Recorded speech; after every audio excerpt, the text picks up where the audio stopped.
आज मेरे एक जैनेतर मित्र ने मुझसे प्रश्न किया, क्यों आकाश, तुम्हारे यहाँ प्रसाद नहीं मिलता क्या? तो फिर तुम लोग मंदिर में भगवान को चढ़ाते क्या हो, पूजन कैसे करते हो? तो मैंने उसे उत्तर दिया, नहीं भाई, हमारे यहाँ ऐसा तो कुछ भी नहीं चढ़ाया जाता जो कि प्रसाद के रूप में बढ़ सके और किसी की भूख मिटा सके, पर ऐसा जरूर चढ़ाया जाता है जो किसी का भाव मिटा सके। यानी कि हमारे यहाँ जिनेंद्र देव को अष्ट द्रव्य समर्पित करने के बाद जो फल मिलता है वह होता है सम्यक रत्नत्रय का, यानी कि सम्यक दर्शन, सम्यक ज्ञान और सम्यक चरित्र का। हमारे यहाँ पूजन के 6 अंग बताए गए हैं, जिसमें सबसे पहले अभिषेक, उसके पश्चात आह्वानन, स्थापन और सन्निधिकरण, जिसके बाद पूजन और विसर्जन की प्रक्रिया होती है। इसमें सबसे पहले शुद्ध प्रासुक जल के साथ भगवान का अभिषेक किया जाता है। उसके बाद प्रारंभ होता है आह्वानन, स्थापन और सन्निधिकरण, यानी कि हे जिनेंद्र देव, आइए आप मेरी हृदय वेदी में विराजमान हो जाइए, ताकि बड़े ही भक्ति भाव के साथ मैं आपकी पूजन को कर सकूं। और फिर प्रारंभ होता है भगवान को अष्ट द्रव्य समर्पित करने का यह क्रम, जिसमें सबसे पहले जिनेंद्र देव के चरणों में समर्पित किया जाता है जल, जिसका उद्देश्य होता है कि हे जिनेंद्र देव, जिस प्रकार से जल है उसे कितना ही गंदा कर दिया जाए, किसी भी रंग में ढाल दिया जाए, पर एक प्राकृतिक प्रक्रिया के बाद वह अपने मूल स्वरूप में आ जाता है।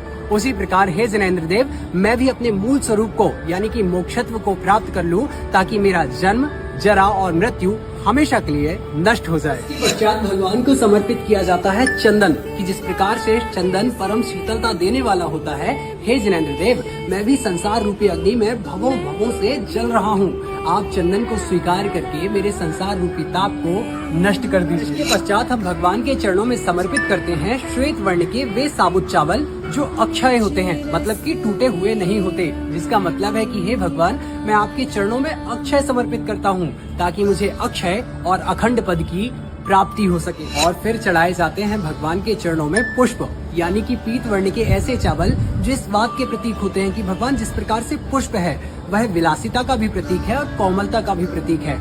मेरे अंदर की विलासिता समाप्त हो और ऐसी कोमलता जन्मे जो मेरे काम रूपी वाण का विध्वंस कर सके, यानी कि मेरे अंदर की नकारात्मकता और काम वासना को समाप्त कर सके।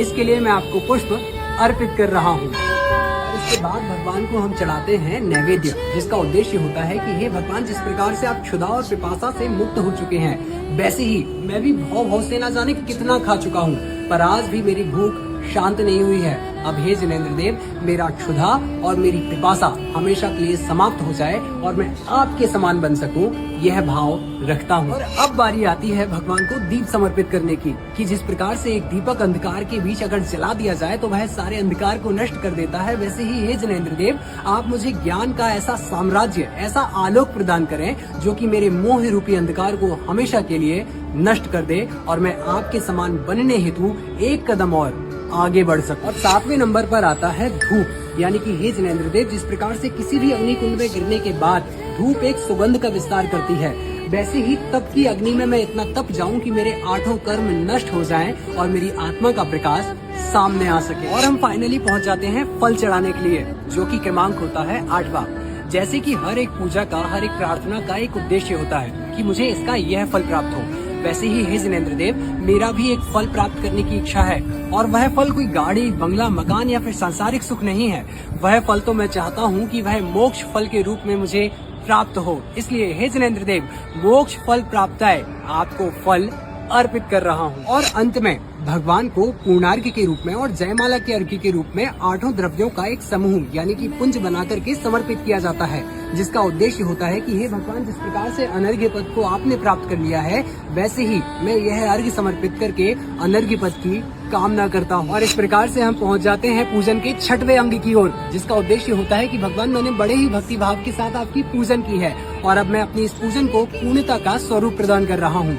अब आप मुझे आशीर्वाद प्रदान करें कि मैं विसर्जन के साथ ऐसी कामना रख सकूं कि मेरा अंत समय में समाधि मरण हो और रत्नत्रय की प्राप्ति हो सके। और इस प्रकार से पूर्ण होती है जिनेंद्र देव की पूजन की यह विधि।